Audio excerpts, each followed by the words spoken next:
Thank you very much. I'm really just going to, we do so many things. I'm going to focus on what's happening now. And what's happening now is we've asked, the Civil Defense and the county has asked many, many people to evacuate from an unsafe area, and have the county and Red Cross have provided sheltering for those people who need it that leave that area. The problem we've run into is some people are not complying. It's very, very important. They're putting themselves at risk. They're putting first responders, civil defense, police, fire, National Guard. They're putting all these people at risk, and then they show up to the shelter with the clothes on their back, all stressed out, and everybody in the shelter is reminded again that they're in this disaster. And not that they're going to forget, but it really is. If you know anybody that is still out there, please, please, please encourage them to come in for not only their own safety, but for the safety and comfort of their community. As far as what to expect at the shelter, we started with an evacuation center, which means you should bring 3 days of supplies, water, food, clothing, your blankets. You're going to be sleeping on the floor. Pretty quickly, Mayor Kim recognized that we're going to need to provide these people with more resources. So we set up cots, we brought in blankets, and now we have comfort kits, which are cleaning supplies for people. So this is a little bit unusual for an evacuation center. Right away, Parks and Rec, our Salvation Army partners, church partners, a food truck showed up, and we're doing feeding. So this is like a post-impact shelter already, where we provide 3 square meals.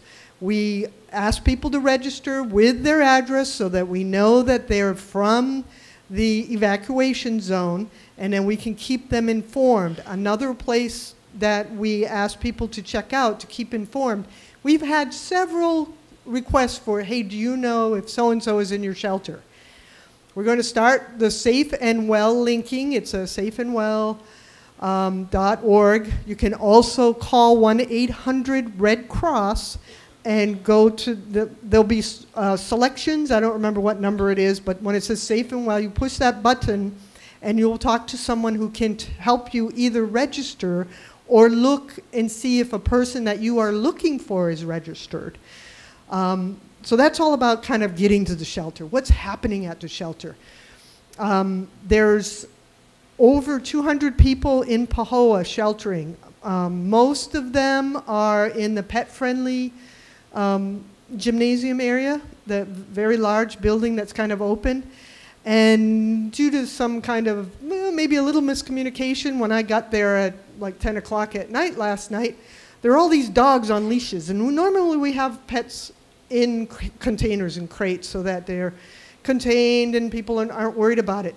But it was awesome because everybody was so much more calm that they had their pet and their pet wasn't in a crate crying. And then we had a separate shelter that was just for people who didn't want to shelter with the pets. And the senior center even had people show up. So we had 3 sites plus some people that are essentially staying in their car. They're not comfortable with the open environment of the evacuation shelter that we have there. Now we've had lots of people come to donate. They come to the site. They say, well, they want to give us food. Hey, we made this chili. We cannot.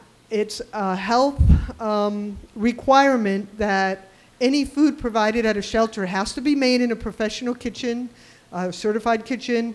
So even the food truck, even though they're pretty much certified, they would park outside. And then the other thing, we had a lot of people want to bring clothing, but there's used clothing. We're not set up, we don't have enough resources and people to clean clothes, sort it, and we end up with way too much of that sort of thing.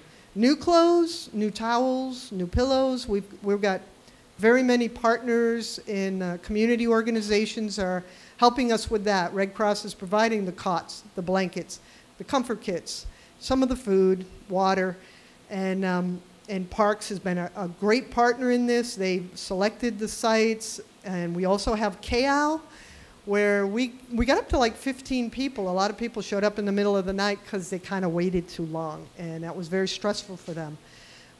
So we have those, essentially 3 separate sites, even though 2 are in Pahoa, that are working very well. And And as a director here, I've been very proud of the volunteers